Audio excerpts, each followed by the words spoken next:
Chicken சுக்கா செய்ய போகிறோம். Chicken நல்லா நான் அவிச்சிட்டேன். அது ஏன் அவிச்சேன்னு அப்புறம் சொல்கிறேன். கேட்க பாருங்கள். பட்டை, பூவு, பெருஞ்சீரகம், ஏலக்காய், மல்லி, மெழுகு, கிராம்பு கொஞ்சம் கொஞ்சம் கொஞ்சம் கொஞ்சம் எடுத்துக்கணும். சும்மா சும்மா கொஞ்சம் கொஞ்சம் கொஞ்சம். அதுக்கப்புறம் பட்டை மிளகா. இது வந்து ஒரு கோழி. பார்த்தீங்கன்னா பட்டை மிளகா சின்ன போடல. இது எல்லாத்தையும் வறுத்துக்கணும். வறுக்கிறது வந்து நீங்கள் லேசாக வறுக்கணும். மணல் வெங்காயத்து பார்த்தீங்கன்னா தீஞ்சிரும், கருப்பாக போயிடும். நீங்கள் வறுத்து எடுக்கும் போது அது ப்ரௌன் கலர் கூட இருக்கக்கூடாது, இன்னும் அழகான கலரில் இருக்கணும். ஓகே, வறுத்துட்டு அதுக்கப்புறம் தான் நம்ம சமையல் ஆரம்பிக்க போகிறோம். ஓகே ஃப்ரெண்ட்ஸ், மற்ற உள்ள பட்டைப்பூ, சிரிஞ்சிருக்கும், பெருஞ்சிருக்கும், மெழுகு, மல்லி, கிராம்பு, பட்டை மிளகா அரைச்சிட்டேன். வறுத்துட்டு அரைச்சிட்டு பாருங்கள். இந்த பாருங்கள், கலர் பாருங்கள், லைட்டான கலராக தான் இருக்கணும். ஓகே, பார்த்தீங்கன்னா பிரியாணி இலை கருப்பில். இதுக்கு பார்த்தீங்கன்னா வெங்காயம் வந்து பொடிசாக நறுக்கிங்க. வெங்காயம் பொடிசாக நறுக்கிங்க, நல்லா வதக்கணும். ஓகே ஃப்ரெண்ட்ஸ், இது பாருங்கள், வெங்காயம் நல்லா வதக்கிடுச்சு. இந்த மாதிரி கலர் வந்தால் தான் நீங்கள் இஞ்சி ஊற்றணும், அப்போ தான் வாசனையாக இருக்கும். இஞ்சி பூண்டு.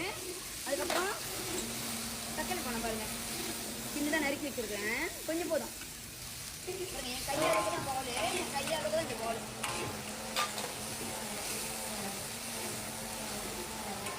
இல்லை வையா, இது வந்து அரைச்சிட்டு.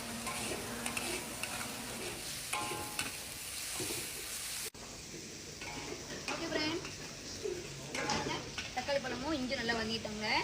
இதில் பார்த்தீங்கன்னா நான் 1.5 கரண்டி உப்பு எடுத்துக்கிறேன். சாப்பிட்றதுக்கு ஒரு கோழிக்கு. நீங்கள் ஒரு கோழி சமைக்க போகிறது எப்போயுமே ஒன்று எடுத்து சாப்பிட்டு பாருங்கள், உப்பு இருக்கா இல்லையா கம்மா பண்ணிக்கங்க. ஒரு கோழி அவிச்சு வச்சுருக்கிறேன், என்ன கட் பண்ணிகிட்டே இருக்கிறேன்.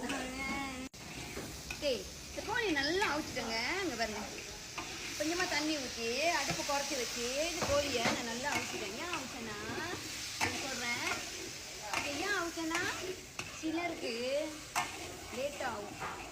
அதனால் நான் தனியாக கோழி இதெல்லாம் ரெடி பண்ணுறதுக்குள்ளே கோழி ஒரு பக்கம் சீச்சட்டியில் அவிச்சிட்டேன். புரியுங்களா? அந்த ஜாமான் ரெடி பண்ணால் உங்களுக்கு 1/2 hour பிடிக்கும். ஆமாவா? இஞ்சி போட்டு அரைக்கணும், வறுக்கணும். அது வரைக்கும் சின்ன சட்டியில் கோழியை அவிச்சி மெதுவான அளவில் 1 கிலோ தெரியல, நீங்கள் எத்தனை கோழியுமே போட்டுக்கலாம். நான் வந்து ஒரு கோழி போட்டுருக்கேன், தனியாக அவிச்சி வச்சுக்கிறேன். அது மெதுவாக வெந்துட்டு இருக்கும்.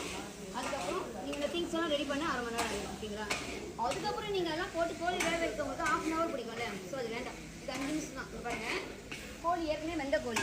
அந்த தண்ணியை நீங்கள் கீழே ஊற்றக்கூடாது. அவிக்கிற கோழி தண்ணியை நீங்கள் கீழே ஊற்றக்கூடாது, அது இதிலே தான் இருக்கணும். அப்போ தான் ருசியாக இருக்கும். தண்ணி கீழே ஊற்றிடாதீங்க, கொஞ்சமாக தண்ணி ஊற்றி அவிச்சிக்கங்க. அந்த தண்ணியோடு தான் அந்த கோழி இருக்கணும். அப்போ தான் நீங்கள் கிண்ட முடியும்ல, இல்லைன்னா அடி பிடிக்கும். ஓகே பாருங்கள், நான் வந்து இதில் 1.5 கரண்டி பட்டை மிளகாய் தூள் எடுத்துக்கிறேன். பட்டை மிளகாய் தூள், அதுக்கப்புறம் மல்லித்தூள். மல்லித்தூள் பார்த்தீங்கன்னா ஒரு கரண்டி நிறைய எடுத்துருக்கு, தெரியுதுங்களா? வருங்க, ஒரு கரண்டி நிறையா மல்லித்தூள். இது பார்த்தீங்கன்னா கரம் மசாலா பாருங்க.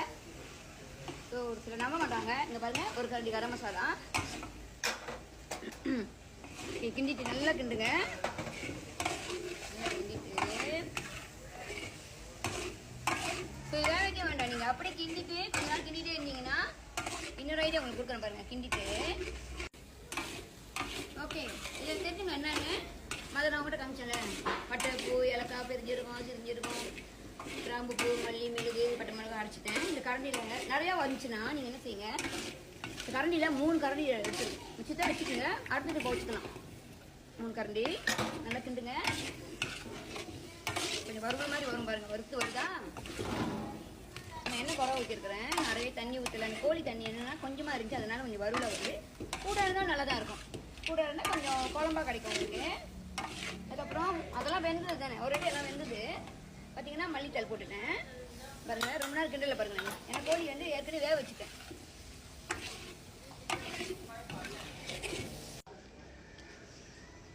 இது பார்த்தீங்கன்னா நெய் எப்படின்னா நான் எவ்வளோ எடுத்துருக்கேன் நான் பாருங்கள். 1 ஸ்பூனு நெய் சரியான வேலை, நீங்கள் பார்த்துக்குங்க. 2 ஸ்பூனு, 3 ஸ்பூனு நெய் வேலை பார்த்துங்க. கொஞ்சமாக ஊற்றினா கூட ஓகே தான். நான் 3 ஸ்பூன் ஊற்றிருக்கேன்.